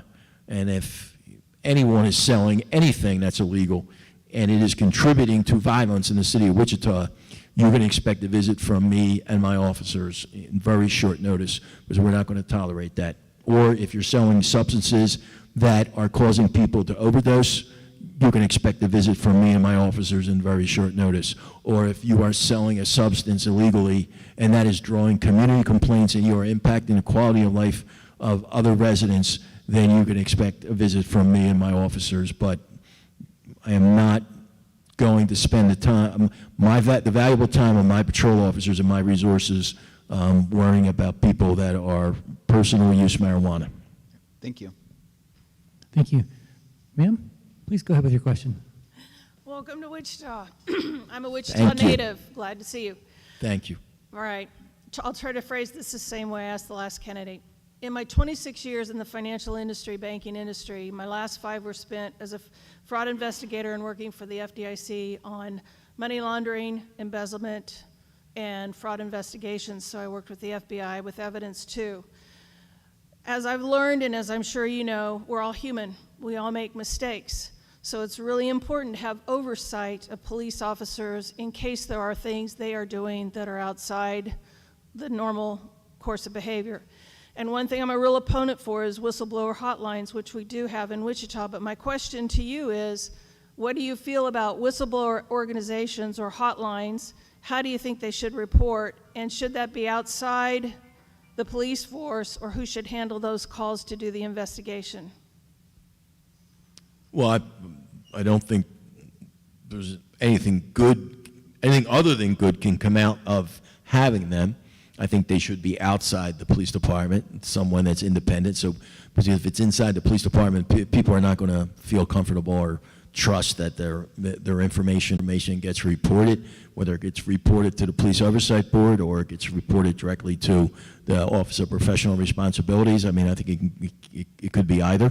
But I think that having that option for people to report inappropriate behavior on the part of law enforcement is really important, and it can be valuable, and it can bring things to my attention that I might not otherwise be aware of until I have a really serious scandal on my hands. So I'll take help from every direction to weed out bad officers. Every department has them. And I think Wichita, like every other department, the vast majority of the men and women do a great job and are dedicated law enforcement officers, but you're always going to have that 5 to 1%, and you have to constantly be looking for them and weeding them out and making sure that everyone sees you doing just that. So thank you for doing that kind of work, and thank you for supporting those type of hotlines. Thank you very much. So we're just about out of time. I just really want to thank everyone again for coming tonight. I've been really impressed by the quality of your questions for the candidates, your dedication in staying here so long, It's a long day for them. The candidates have been at this for about 12 hours now today. They have another long day tomorrow and then some more on Thursday. So please help me in thanking Deputy Commissioner Sullivan for being here tonight. And thank you all very much for being here and asking your questions.